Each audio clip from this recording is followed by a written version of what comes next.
welcome to episode 2 of Eye on Horror. I'm one of your hosts, James J. Edwards, and with me again is Jacob Davidson. How you doing, Jacob? Doing good. Happy to be here. Right on. I'm glad to have you back. And also with us from the Branch Davidian compound in Waco, Texas, is Jonathan Correa. How you doing, Jonathan? Yes, I'm doing very good. I was at the Branch Davidian for a hot moment. It's very obvious they don't like when people like myself come to just see the site, which is understandable. But there wasn't much to see there anyway, so I'm actually coming for you from the parking lot of a laundromat now. So right outside of Waco. Can you tell people why you're in Waco, Texas? Well, actually, I just wrapped on filming down up in Dallas, and I'm heading down to Austin now, and wanted to just stop by Waco to kind of see the Branch Davidian. I mean, that's just such a messed up situation, the siege and everything. So wanted to pay my respects and just kind of see what's left and what's there. Again, there's not much there. That's what I was going to say. Is there anything left? I thought they burned the place down when all that happened. They did. The only thing that I know of that's left, again, I couldn't get a good look. They have a lot of private property signs because it's still a functioning church area. Like, they still own the property. They have stuff there. I think obviously somebody else from the Davidian church took over afterwards. So they have a little church. It's very much more low key there, but they have a lot of private property signs. They had like a kind of gate stop that just said closed, and there were people walking up, so I was like, I don't want to like impose or freak anybody out. That's the thing I want to do, because remember, again, it's like in the middle of nowhere. Like, to get there, it's like if it was like driving through back roads, and it was very Texas Chainsaw Massacre, not to be too on the nose, or very Jeepers Creepers feeling going down it of this like empty farmland, lots of cows too. So it was a little experience. It was a little fun, but mainly I just need to do laundry as I'm nomading it up across America for work. Well, we'll help you kill time while you're doing laundry. So before we get started, let's take care of a little bit of housekeeping. I know this is only our second episode, but we already have housekeeping because when we recorded our first episode, there were elements to the show that were not yet in place, and now they are, so we need to give a little bit of credit. That rockin' theme song that you guys bang your head to when you first hit play on this, that is by a band called DMP, which stands for Death Metal Pope. They graciously let us use their music. So that's who does that. And also the art, which is probably the first thing you saw before you even hit play, was done by another one of our iHorror contributors, Chris Fisher, who does great work. If you have gone to iHorror.com, you have probably seen Chris's work. He does header images all over the site, and he does great work, so we thank him. And also, we need to thank Anthony Pernica, who is the CEO of iHorror, for hosting and putting this podcast out there for you guys to hear, because otherwise it's just three dorks talking about horror.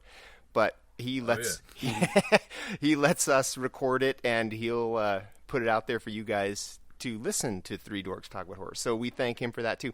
And, you know, as you may have gathered from the Eye on Horror name, it is kind of a play. We are all iHorror contributors, so if there's anything that you hear on the show that you want to know more about, give a search over there. There's probably an article about it. So, iHorror.com. I was going to say, three dorks talking about horror. That would have made a great alternate title. That's the tagline. That was definitely in the running. And can I just say, once again, just how much I love that intro song. It's just so hard. And then it just cuts to us three dorks talking. So it's like setting up for like, oh man, this is going to be intense. It's going to be awesome. We're already pumped up. And then it's just like, oh, hi. we're going to talk about horror for about an hour, maybe. We'll see.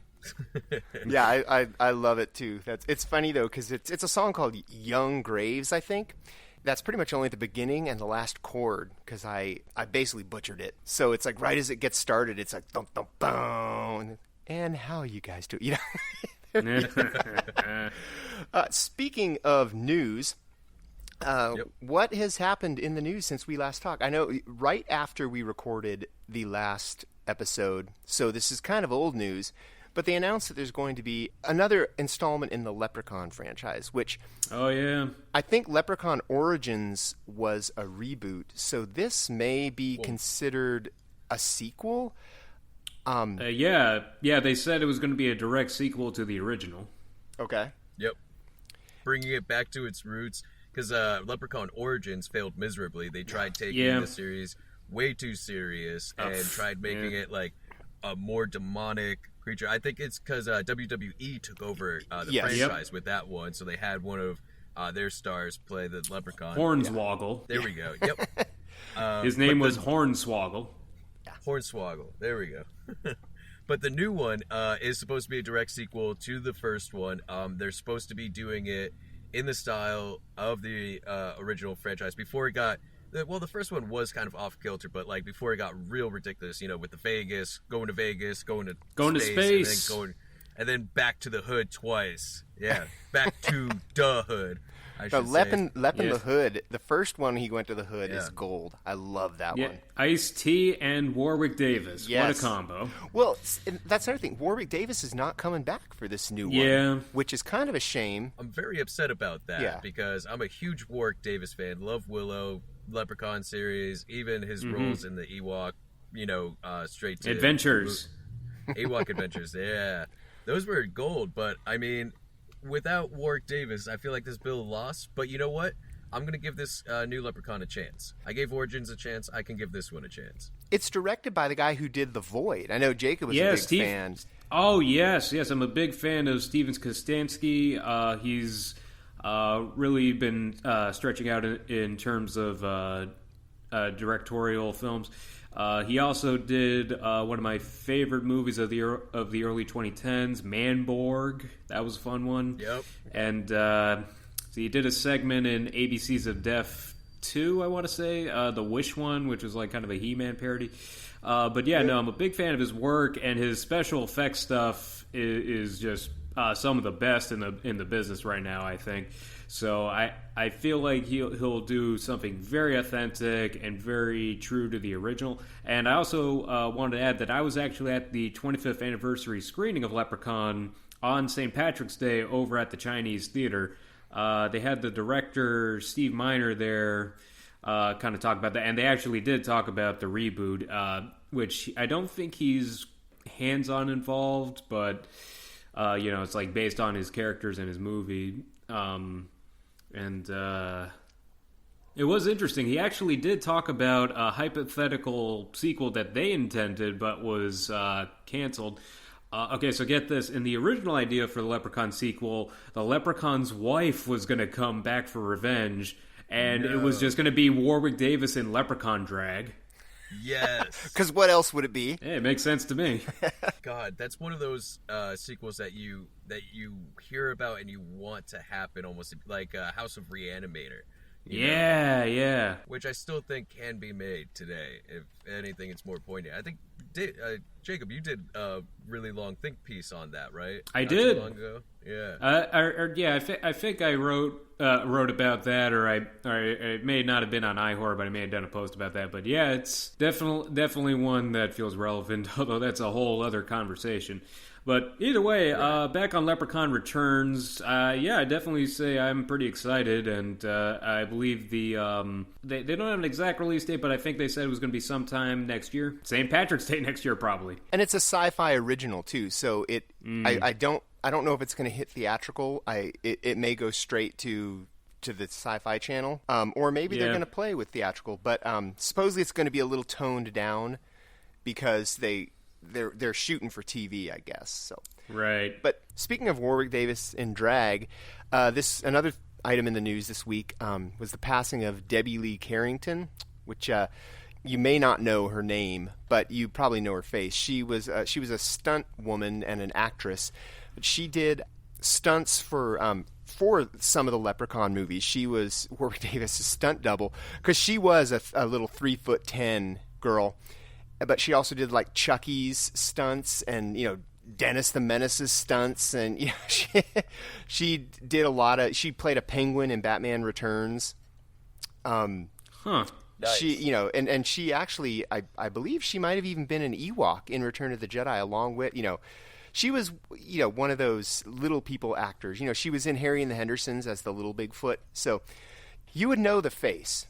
A lot of times it was covered with makeup and, fur and stuff like that. But anyway, I believe she was 58. So it's kind of sad, because that's not old at all. But, yeah, that's a loss because she was definitely a face in the genre that is going to be missed. That is unfortunate. On the more positive front, we have learned that Bill Moseley is going to be back for 3 from Hell for Rob Zombie, which is... Oh, yeah. We talked about that a little bit in the last podcast. When they had just started shooting, but now Rob Zombie has said that Bill Moseley will be back as Otis Driftwood, which is kind of confusing because we discussed this last time. At the end of Devil's Rejects, everyone dies. So unless they're going to treat that as some kind of fever dream or, I guess that last scene they could treat it as just like a drug-induced trip and they end up, I'm not sure how they're going to... It'll be interesting to see how they bring them all back to life. Because if Bill Moseley's back, Sherry Moon Zombie and Sid Haig are going to be back too. Especially because it's 3 from Hell. There's your 3. Yeah. So... Yeah, and, well, maybe that's it. They just come back from hell. Yeah. My whole thing, though, is just that, we discussed this before. Devil's Rejects is, Rob Zombie's, one truly good film. And, undeniably, it's his best film. Oh, yeah. And that ending was just so good. And I just feel like if it's, a direct sequel or doing anything where it takes place after, it kind of undermines the impact of... these 3 crazy people. Yeah. Well, I can't hear Freebird without thinking of that scene now. Just because... And it's an iconic song. Same here. Yep. The fact that Devil's Rejects can change an iconic song like that in my memory. It's the same thing with Midnight Rider. Is that the opening song? Those are the 2... That movie is perfectly bookended. Yeah. Mm-hmm. With these 2 classic rock songs that are... Both of them are changed in my psyche from that movie. And they were both probably 40 years old, 30 years old when the movie came out. So, those are from the 70s. So, yeah, about 30 years old is about what they would have been. So, yeah. Well, I listened to the commentary on Devil's Rejects a while ago. And during that scene, Rob Zombie talked about that, exactly, Freebird is such an iconic song, but there never really been any movies that featured it prominently in a scene like that. So he managed to apply it to a scene that has become so iconic that now they kind of go hand in hand. Although I feel like later the Kingsman kind of integrated it with that church fight scene. But I feel like for most people. Now Freebird relates with Devil's Rejects. And off of that, just Devil's Rejects had such an amazing soundtrack. Seed of a Memory during the end credits is still one of my favorite sequences. No, totally. And that Kingsman fight scene was incredible. But, yeah, for me, it's Devil's Rejects when I hear Freebird. Although Kingsman is a close second. I'm with you on that. I am with you on that. All right. Well, let's move on to something that we're going to have be a regular feature here, the genre of the parentheses by week, since we're going to be doing this every 2 weeks for the foreseeable future, unless you guys really want it more, and then we'll figure something out. But yeah, every 2 weeks is what you're going to get us, and you're going to get this little section from Jacob, the genre of the bye week. Take it, Jacob. So I decided to make the segment where horror is such a vast and wide ecosystem that I figure it'd be good to focus on some of the subgenres now and again. So, start things off. I decided the topic this time will be Kaiju, which, while some may say isn't necessarily tied to horror, does definitely tie in with creature features and the like. And I feel like we're going through a second renaissance of Kaiju and creature feature type movies right now, especially off of the side of legendary movies. We'll be talking a bit about the Pacific Rim sequel, but also we've got the Rampage movie coming up, and we've got the Godzilla sequel coming up, and something I am especially looking forward to, King Kong versus Godzilla with just an amazing budget, cast, crew. Like, I am just super stoked for it. Oh yeah, I mean, there's some like really good overlapping between kaiju and horror. I mean, as you said, kaiju is kind of like a bigger creature feature at the end of the day, which that also excites me. Just the idea of like another Creature from the Black Lagoon type movie, but on a bigger scale. I mean, we kind of had that with Shape of Water, but just imagine bigger. But no, I mean, kaiju, you can argue it's not horror, but there are horror elements, especially when you're talking about like the modern kaiju films. Like, I don't know about you guys, but for me, everyone loves Godzilla. Let's be honest, he's the king of the monsters. Of course. Yeah. But for me, it was all about Gamera growing up. Loved the old school Gamera movies. So when I discovered the 90s Gamera films when I was a kid, I was blown away on how dark those films were. And they really treated Gamera and who he was I think he was facing like Leviathan in one of them and Legion in another. They were very terrifying, which is great because Gamera back in the day was cheesy as all hell. I mean, he's the protector or friend of children and protector of them too. What did MST3K sing that one time? Gamera is very neat. He is full of turtle meat. We all love Gamera. Yeah. Oh yeah. But yeah, definitely in the 90s, I feel like a lot of Japanese kaiju movies got progressively darker and more intense. Like from that era, there was like Godzilla versus Space Godzilla, where Godzilla fought like an evil alien that took his form, and one of the kaiju like that kind of scared me as a kid was Biolante, the giant plant monster. And of course, there was the kind of finale to that era, which had Godzilla versus his ultimate enemy, Godzilla versus Destoria, which was like a monster made from the weapon that killed the original Godzilla in the 1954 film. Oh, wow. Yeah, so the 90s was a very interesting era for kaiju movies like that. And on the Western side of things, I feel like there are a lot, like John was saying, there's a lot of overlap. Like one of my favorite movies is Deep Rising, and the monster in that is goddamn terrifying. When I was growing up, I would always see, what I always think kaiju movies were they would show them on KTLA, and they would either be the afternoon movie or the Saturday morning movies, and it would always be, a lot of times it was Godzilla fighting someone else, King Kong versus Godzilla, Godzilla versus Mechagodzilla, something like that. But my favorite of the kaiju was always Rodan. Oh yeah. If Godzilla, if the kaiju universe, the Toho universe was the Avengers, and Godzilla is Iron Man, Rodan is Captain America. They start off as enemies, and then they become pals because they're a bigger enemy. They're all fighting the King Ghidorah, which would be what would that be? Thanos, Loki, one of those guys. I don't Thanos. know. But the Avengers analogy is going to fall apart real quick. But who would Gamera be in there? Hawkeye. Hulk? Oh man. Then Hulk. Ant-Man. Then who would Mothra Hulk. be? He's big and green. Thor. Yeah, Thor. She's a goddess. She's worshipped. Yeah, that analogy actually worked too well. Yeah, but yeah, no, I totally get what you're saying. And like I said, though, I'm just very interested in seeing what Legendary is doing. But also going back at it, like there was Shin Godzilla recently from Toho, which was the first major Godzilla movie from Japan in a while, and that movie was pretty terrifying because kind of went back to Godzilla being like a force of destruction and a horrifying monstrosity. Like he's not fighting another monster, he's like a horrifying aberration of nature. And the thing about Shin Godzilla is I think I got so used to Godzilla in spite of the 2014 Godzilla, which I actually really liked, but I got so used to Godzilla being same here.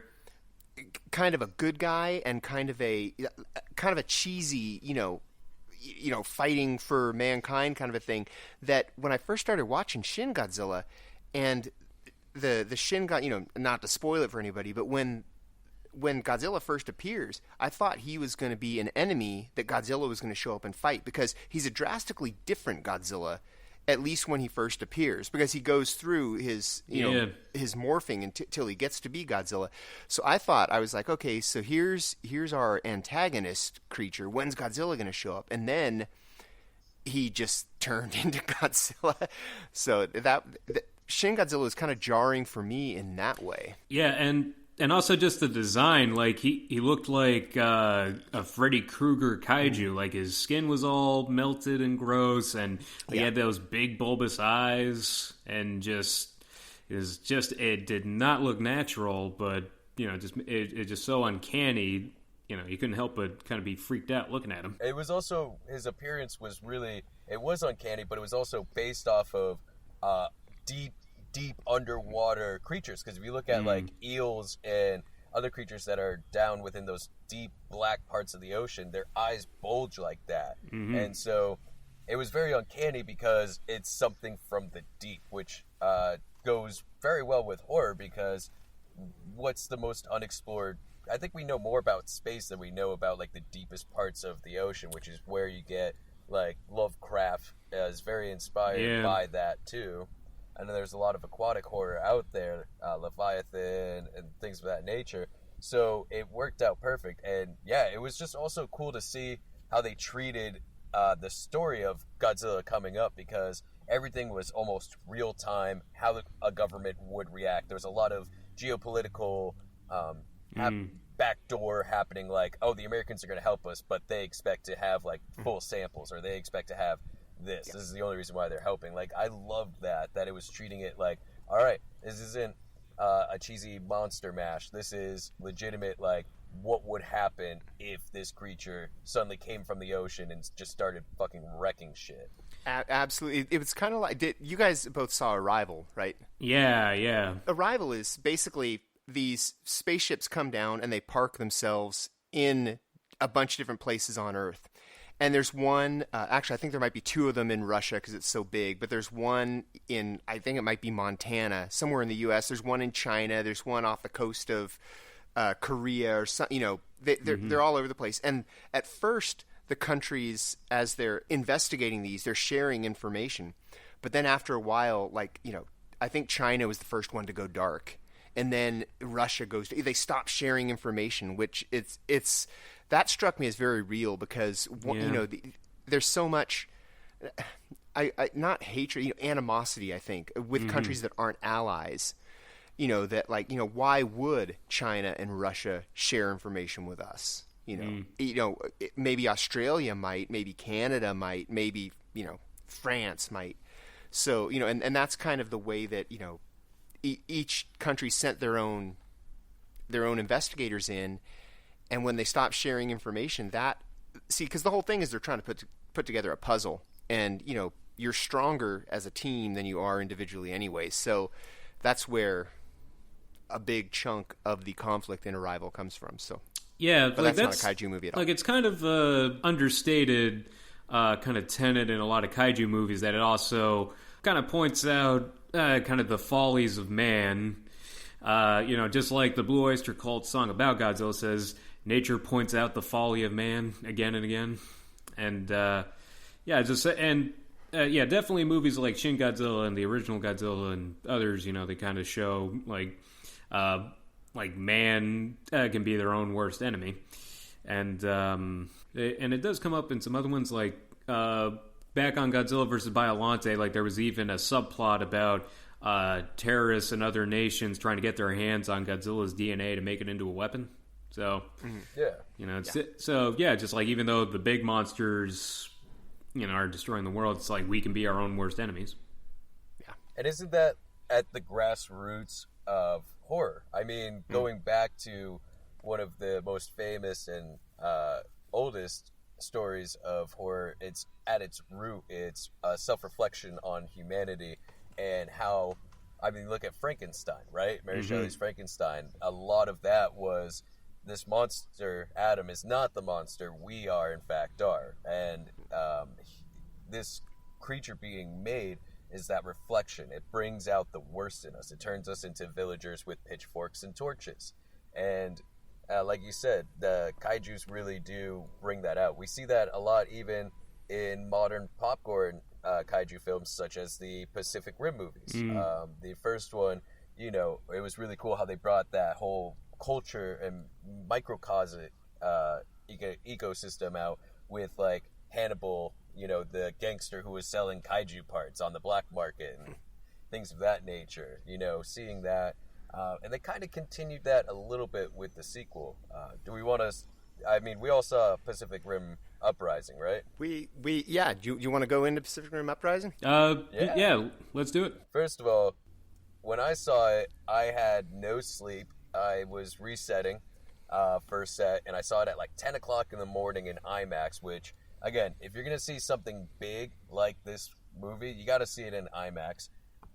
Is it a great movie? I don't think so, but you know what? I had a hell of a good time when the action started. I liked what they did with having just different characters from different backgrounds, and they were all kids.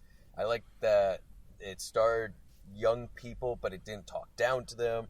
It didn't try to turn them into some form of like Christ figures. It was just young people trying to get by in a really weird post, you know, Pacific Rim world, and I thought there was a lot of interesting stuff, but ultimately I thought a ball was dropped or two. I agree with you.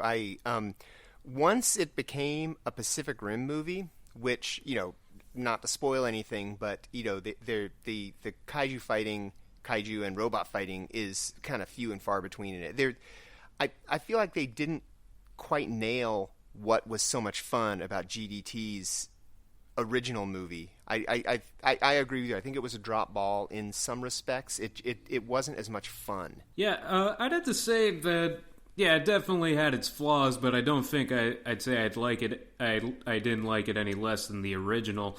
And yeah, I mean, when it had fights, though, it had some really good fights. And back on John's comments, I think a lot of what he was talking about was rooted in kind of the influences of Pacific Rim, which was mecha anime, and, you know, it's like a lot, like I was getting kind of a real Neon Genesis Evangelion vibe from it, and, you know, and like a lot of those types of shows revolve around kids having to pilot giant mecha, usually fight giant monsters.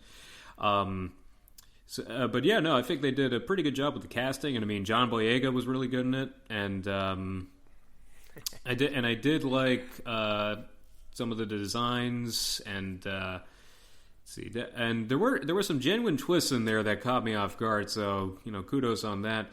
Yeah, definitely had some really good kaiju fights toward the end. And two things I definitely want to point out. First off, how much did John Boyega age simply by growing a mustache? He didn't look like Finn. Yeah. Added 5 years. Yeah. At least, dude, like, he looks in that movie like he could play like a young Ernie Hudson. And like, like if they ever want to do a prequel about Ernie Hudson and Ghostbusters, just, you know, trying to find a job, I would watch that, first of all, especially if it's trying to find John a Boyega. job. Seconded. It'll be like a Roman Israel Esquire type. It'll have nothing to do with ghosts. It'll just be him cruising around trying to find a job, and then he finally walks into it, and it'll end with the, I believe in anything if there's a steady paycheck involved. Yes. How is this not like a Funny or Die short already? Like, Someone pitch seriously. it. Yeah, let's make this. Anybody got John Boyega's phone number? Yeah. If I did, I wouldn't be sharing it. And the other thing also was Charlie Day. First of all, Charlie Day was one of the things that I loved most about the first movie. His relationship with the other scientists, just his character in general of being a scientist, but more so a fanboy of kaijus. I loved how they pointed that out, and they made that like a huge part of his character. But holy crap, did he ham it up, like in the best really, way like, possible. And for the most part, but there was a few scenes where I was just like, dude, like, tone it back just a little bit, please. Like, but other than that, like, I thought they did him really well, especially in the beginning. He did get a little It's Always Sunny at times, but mostly towards the end I mean, we don't want to spoil anything, but yeah, he did get he got very very Patty's Pub in places. I mean, honestly, I didn't have a problem with that. You know, I mean, this Pacific Rim we're talking about, so I think things deserve to be over the top, and I mean that's the whole thing. Like he got the role because of It's Always Sunny in Philadelphia. Like Guillermo del Toro said that that episode where Charlie becomes the Rat King was the one that inspired him to hire him as the role of Newt, and I mean it makes perfect sense to me. Yeah. Well, we're kind of doing things out of order here because we got into our Kaiju discussion super early. But what else? What other new releases have you seen? We just talked about Pacific Rim 2. What else is? Did either of you guys see Unsane? I haven't had the chance yet, but it is on my watch list. And I was skeptical at first, but after watching the trailer, I'm pretty willing to give it a shot. It's worth seeing. Korea, did you get it around to Unsane or no? No, unfortunately, I've been working many hours. I do have the next week off, so I'm hoping to sneak off to the theater a couple of times up in this upcoming week, though. It's worth seeing. There's a good movie in there somewhere. Claire Foy and Joshua Leonard are both amazing in it. And it is there's a lot of creep in it. It's not so much, in your face boo scary. It's just kind of like unsettling. But the iPhone thing kills it. I mean, it's one thing to shoot on an iPhone. That's cool. But this looks like he not only shot on his iPhone, but he edited it in iMovie on that same iPhone with no color grading, it looks like a cross between someone just leaving their iPhone and forgetting that it's recording. Because those are some of the angles too. It looks like he just set it on a table and, let it record. So it does have kind of a weird, verite angle to it. But also other ones like it'll look like a point of view of a stalker. Like you'll be looking through trees at somebody walking, down the street, and you're like, this only works if this is a point of view stalker thing, and this isn't. Although it may be. I was going to say I just now thought of that because there is part of the plot line is this woman's being stalked. So yeah, maybe that is his point. But I don't think that the iPhone thing was quite as effective as I think. Maybe I expect more from Steven Soderbergh. Mm-hmm. And I just want to point out something I thought was interesting was that the title Unsane was the original American alternate title for Dario Argento's Tenebrae. Yeah. Yep. So when you look it up on IMDb, that's why Tenebrae shows up when you do a search for Unsane. Yeah. Is it a apt comparison? No. Tenebrae is much better. Okay. Well, few things compared to Argento's early work, so yeah, it's hard to compare. Especially something that looks like a YouTube video. Well, see, that's the thing. I saw it on a big screen. I hated the aesthetic of it. But then when I went back and looked at like a trailer and see, I try not to watch trailers before I see the movie, but I went back and looked at some scenes, and it doesn't look as bad on a computer screen, which is kind of. I'm wondering if the iPhone thing just didn't translate to a massive screen. Maybe it's a movie that's meant to be seen on a. I mean, I hate to say that because the only movie I've seen that actually I think is meant to be seen on a computer is Unfriended because that actually puts you into the story. But it didn't work for me completely. The iPhone angle. All right, well, I may give it a shot. Oh, definitely, it's worth seeing. It's worth, I don't want to talk anybody. I never want to talk anybody out of seeing any movie, but no, it's worth seeing. Okay, I got something to report on too, although it's more of a kind of a live show thing. I was at the Los Angeles screening of Everything Is Terrible's The Great Satan. So angry I missed that. So angry. Oh my god, it was great. For those of you who don't know, Everything Is Terrible is a online collective that collects and edits and does all kinds of crazy stuff with like found footage, mostly VHS stuff, and they are obsessed with Jerry Maguire. They have a collection of, I believe, about 18,000 copies of Jerry Maguire that they intend on building into a pyramid in the Mojave Desert. And wow. So they do these live shows where they show kind of a movie-length version of like all their edited footage together, usually around a central theme. And The Great Satan is all about Satan. It's like a lot of different stuff. A lot of it's horror movies, which I think is cool, especially because for once I could actually recognize a bunch of clips, and also a lot of like evangelical like movies and stuff for kids, which honestly is even weirder than horror movies in my opinion. And yeah, and so they had all these live acts too. Like there was this character, this evangelist preacher who had a horribly deformed face and had a goat sidekick who was trying to raise money so that he could buy the Hope Diamond and get his disfigured face carved into the diamond as a sign from God. So it was pretty wild. And also they used the Jerry Maguire VHS tapes to make a bunch of upside down satanic crosses. So nice. All right. Did they feature Bible Man at all? Yes, they did. There was a considerable amount of Bible Man, and oh my god! And they also had a bit where they had Skeletosis fight New Testament, who was kind of like a He-Man, Bible Man stand-in, but with some very politically incorrect views. No, that's so. For those at home who don't know what Bible Man is, let me give you a little breakdown.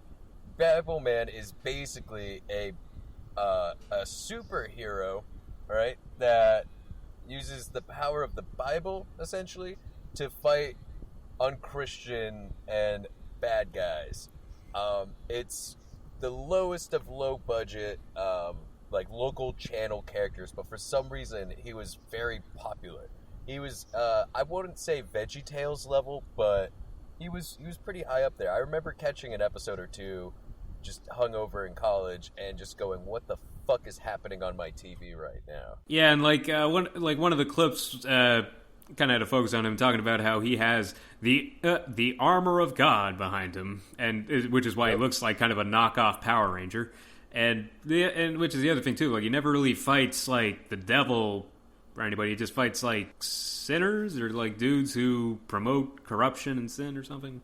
I'm not really all that familiar, but. Yeah, again, just the kind of balance, or like the weird parallels between like showing all of the horror movie footage with like all the evangelical footage, like is really trippy. And like I said, I recognized a bunch of the horror movies they used. A lot of good stuff too, like Demon Wind, The Devil's Reign. I think I saw some Spookies. Yeah, they used a couple clips from the Spookies. Which, correct me if I'm wrong, was it Devil's Reign where there was a face-off between William Shatner and somebody else? Ernest Borgnine. There we go. You and I were talking about that. Yeah, Ernest Borgnine played the the archminister or whatever of the satanic cult that William Shatner was trying to fight against, and they had a face-off, but Ernest Borgnine won by turning Shatner's cross into a snake. This is turning into another subgenre of the bye week. Yeah, okay, so sorry. Okay, so yeah, we're getting a little off topic, but either way, you can find Everything is Terrible is the Great Satan online. They've got a digital rental and a DVD rental. And if you're familiar with their work, you'll definitely love it, and especially for genre fans, it's pretty wild. I also want to add, though, that I got their bootleg Jerry DVD, which is like they had, like that Jerry Maguire VHS store that only showed Jerry Maguire but didn't rent Jerry Maguire on VHS. So it's like a lot of crazy different edits of Jerry Maguire. And I know I'm saying Jerry Maguire so many times, but it's their thing. If you say Jerry Maguire 5 times in front of a mirror, Cuba Gooding Jr. pops up and asks for an acting role. Fun fact. Yeah, like Candyman. Yeah, but I thought Tom Cruise started running towards you at full speed. Oh God! No, that's if you say actors don't do their own stunts 5 times in the mirror. While you jump on the couch, you gotta jump on the couch at the same time, though. And shout, "Actors don't do their own stunts. Actors don't do their own stunts." And then he just comes sprinting at you, going, "Fuck you! I do my own stunts." Now, I will say this: I've been working a lot lately, so I haven't gone to the theater. Haven't really seen anything new this week, but. I read one of the funniest things this week, and it was from our own Kelly. Kelly wrote, she contributed to Late to the Party, which is an ongoing series on iHorror where we watch a movie that we haven't seen, and generally we try to pick movies that are iconic, something that is kind of sad that we haven't viewed it at this point. I know for my first Late to the Party, I did Jaws. So to give you some context, that was kind of sad that I hadn't fully seen Jaws yet. I was going to say my first Late to the Party was The Omen, so Hey, everybody misses a spot then there. I don't know if I remember what my first one was, but I know that I've done Predator for Late to the Party. I did White Zombie. Oh, nice. Mm-hmm. So yeah, I don't remember what my first one was, but I had some glaring omissions in my in my experience too. So it happens. There's only so much time and so many movies. So indeed, right. Well, Kelly did one this past week, and the film she chose is no classic. She watched iHorror's favorite punching bag, Muck. She probably was the only iHorror contributor who hadn't seen it though. So she really was late to the party. Actually, I have not seen Muck. Keep it that way. I know James said that he doesn't like deterring people from seeing movies. I will tell everyone to not see this movie. Like, don't give this movie any fucking support. And she actually messaged me about it saying, "Hey, I'm about to watch Muck." I was like, "No, don't do it. Girl, no, don't watch Muck." And she's like, "No, John, I'm going to watch Muck." Yeah, and like I haven't seen it, and for those who haven't, what is Muck about, or are there any details you can tell us about Muck before going into it? Oh my God, Muck! I think Kelly pinpointed it perfect. Where it's misogyn. It's supposed to be a slasher film, right? So it's a slasher film. Their whole big thing was we're making a new horror icon, and we shot it on a red dragon. That's their big selling point. It's supposed to be the first of a trilogy, but the story takes place in the middle of it, so they basically made film 2 first, and then they were going to do film 1 and then film 3, but hopefully that never happens, because what Muck actually is a misogynistic piece of shit under the guise of a slasher film. Like, the gore is okay in some bits, but oh my God, any opportunity that they could get their main actresses naked, they did. And the shots were gratuitous. I believe we did a Cutthroat Critics about it a couple years ago, back when we were still doing that. And I stopped reviewing it very quickly and just started going, let me sum up the movie by listing off various names for tits, because that's about all this film contributes. And it's so misogynistic in its approach that in the credits they actually thank one of the actresses' ass. Special thanks to Lauren's ass. Yes, it actually says special thanks to Lauren's ass. But the real head scratcher about this is Kane freaking Hodder is in this movie. Whoa. It's like, Kane, you're allowed to, I even said this in our Cutthroat Critics, you're allowed to turn down movies, Kane. You know, how did he end up in Muck? I mean, this is Jason Voorhees, this is Victor Crowley, this is Kane Hodder, and he's in Muck. In fucking Muck. And I think we coined, like, we gave the nickname to that movie. It's not Muck, it's Mudbutt or something like that. watching that movie is as pleasurable as trying to wipe up Mudbutt. Like, when I think about Muck, all I can think of is the quote from The League, where the brother-in-law is talking about Mudbutt, and he's like, "Oh, it's like trying to get peanut butter out of a shag rug." And I'm like, "Yep, that is the movie Muck to a fucking T." So if you have some time, it's a very long, very detailed, just sassy trashing of this terrible film. So I give so much props to Kelly for not only enduring the film, but actually writing something that's pretty fucking brilliant about it too. It's like 1,200 words too. She wasn't. It wasn't. This isn't just like a little one pager. This is a dissertation on Muck. I think she almost got to 1,500. Yeah, like she went hard. So props to you, Kelly. Like, please, like, and also she did if you guys have a Stardust app, we are on Stardust, iHorror. Just look us up. You'll see my ugly mug up there a bunch of times. But Stardust is an app where you review films for 30 seconds. James, I think we got you on there as well, and a couple of our fans as well. But Kelly did one for Muck too, and you get to see her in person trashing it for 30 seconds. But she expands it so much more in the article, thankfully. The Stardust video that she did she's almost in shock at what she's just seen. She hasn't gathered herself yet. She's just it's one of those, what the hell did I just watch? I mean, it was this combination of shock and offense that... And again, I fully warned her. I said, this is going to be misogynistic. You're going to hate this. I use the word loathe. I loathe this movie.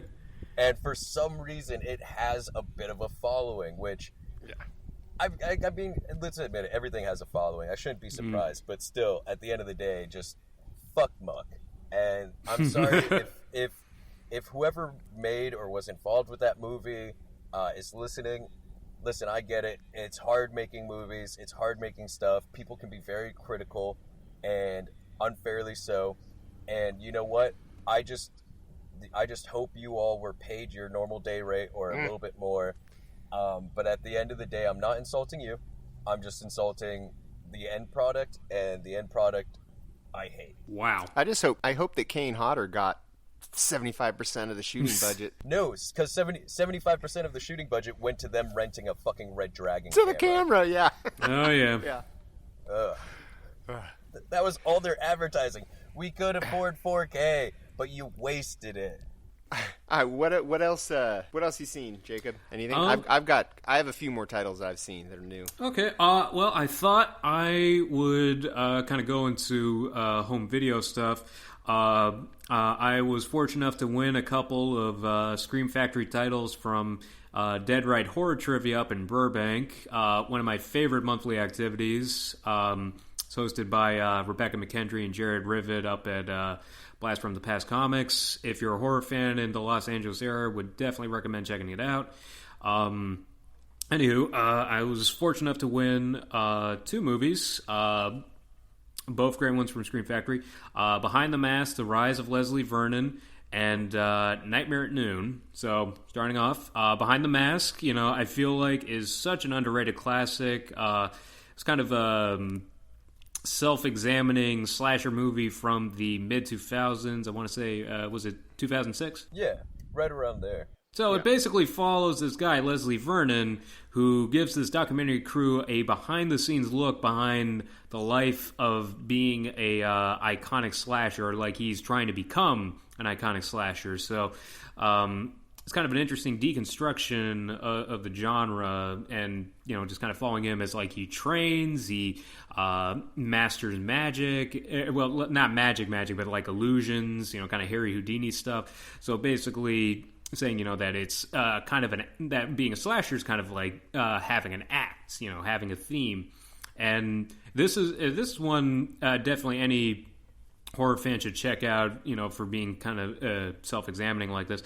Also has a great cast. Actually, funny, back to it. Kane Hodder has a cameo, and Robert Englund has a supporting role. And Zelda Rubinstein. Oh, yeah, Zelda Rubinstein. She has a fairly prominent role. She has a really good cameo. So it's a lot of fun. And the special features, though, Scream Factory really outdid themselves. There's tons of behind-the-scenes footage and making of documentaries, and there's even a guest commentary by Adam Green and Joe Lynch with the director. That's very cool and kind of the making of the movie. So definitely in terms of their collector's editions, this is one I can't recommend enough. It's so much fun, and and it's perfect timing too, because apparently the sequel, which has been in the works for over 10 years, is finally underway. So I'm stoked.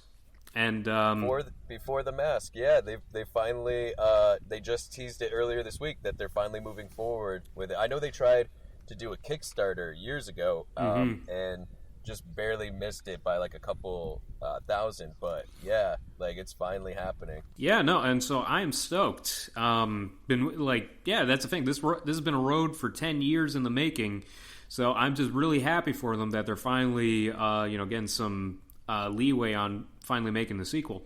And on the other movie, Nightmare at Noon, now this is a fun one. Stars Wings Hauser and Bo Hopkins and one of my personal genre favorites, George Kennedy. And it's basically like this evil albino guy and his army of mercenaries who are like, I don't know, part of some kind of conspiracy or something. They drug the water supply of Canyonland, Utah, and it causes all the people who drink the water to go crazy, and it's kind of like the crazies, and they go pale and like just start going on rampages and stuff. And it's the perfect kind of companion piece to another kind of low budget 80s horror movie, Mutant, which also stars Bo Hopkins and Wings Hauser. So it's a really great double bill on those. And both of them are pretty much just mindless horror and action. Bit more action on the Nightmare Noon side, bit more horror on the Mutant side. And yeah, the director of Nightmare Noon was the same guy that directed Zero Boys, and the same guy that directed Mutant was the same guy that directed Kingdom of the Spiders with William Shatner. And yeah, so they're definitely not, classics, but I had a lot of fun watching them. And I'm always a sucker for kind of parallel horror movies or movies that really team up well in double features. So it's just something I was really into. Okay, I've got a couple of new releases that one that actually has came out this week called Against the Night, which it's on VOD now, and it's worse than a found footage movie because it's a movie about people making a found footage movie. Huh. And it is, yeah, and it starts, first of all, it starts with this padded scene where they're at a party and they're playing Flip Cup, and, the film student guy who gets all of his friends to, be in his movie, he films one of the couples having sex, and so, it's, a bunch of stuff that doesn't really matter, but then he says, hey, let's go shoot a movie at this haunted prison. So they all go to this haunted prison, and he's shooting this movie, and he's got cameras, and he installs cameras around, and of course, nothing good ever happens in a haunted prison. But it has kind of a little identity crisis though, because it not only does it switch between his footage and traditional movie making footage, but it can't decide if it wants to be like a slasher movie, a ghost movie, a creature feature. I mean, it never really lands on any specific genre. So it's kind of it's a little confusing in that way. Another thing I saw, which is I believe it comes out this Tuesday on VOD. It's called Isla, Ayla, and it is by a director named Elias, who a few years back. Do you guys remember Gut? Did you guys see Gut? Yeah. It's by the guy who did that, and it's about a guy who his sister died when I think she was 4. She's very young, and this is like 25, 30 years later. He figures out a ritual to bring her back, and so she comes back, and she's like a 30-year-old woman, and stuff happens. It's not entirely effective. It kind of meanders a little bit, but it's a pretty cool little creep fest, and it's one of those shoestring budget deal. It almost has like a film school vibe to it, which sometimes is an insult. In this case, I kind of feel like it's a compliment, because for what the story is, it kind of works. I think that it's actually a little more effective than Gut in a lot of ways. But anyway, that comes out this week. And then I also saw, and this is the best, I saved the best of the 3 for last. This one is, I don't know how to say the name, #Screamers or Screamers. It's put out by the same company that did Terrifier that we talked about last time, the Dread Centrals Presents. Yeah. And it is, those stupid little YouTube videos where it shows something and it'll say, pay close attention to the right side of the screen, and then there's like a screamer that comes out. Those stupid screamer videos that I hate. Yeah. It's about those. There's this internet company. There's this internet company who it's kind of like a YouTube startup kind of a thing. People are uploading videos to them, and 2 of these screamers get uploaded, and they go viral on their site. So they start looking up. They basically it's an anonymous upload supposedly, but they're able to find out who uploaded it. So they go track down the source of these videos, and of course, evil ensues when that happens. But that one's actually a lot of fun. It's that one is the big winner of these 3, I think. #Screamers. I don't know. I think that's you just say Screamers or #Screamers, something like that. No, those sound really interesting. To get back to Terrifier. Yes. Not gonna lie, at one point this week, Terrifier followed me on Twitter, so I don't know if it's from us talking about it on the episode, but all I know is I just opened up my phone not looking, and all of a sudden it's like this weird clown is following me on Twitter. So. Well, better he follow you on Twitter than in real life. Yeah. Yes. Yeah. Yes, that is true. we kind of went a little out of order. We went through our big Kaiju discussion before we got to our new releases. But let's start wrapping this up because Korea's got stuff to do. And but the one thing that I want to say before we take off is I also this week, and this isn't horror by any stretch, but I saw Ready Player One, and it isn't a horror movie. But it is fun Spielberg, and there's easily enough in it for horror fans to like. There is, there are Easter eggs everywhere. Yeah, there's like Freddy Krueger, Jason, Chucky. Everybody's in it. But even more than just little Easter egg cameo kind of things, there is a whole segment of it that is a horror movie.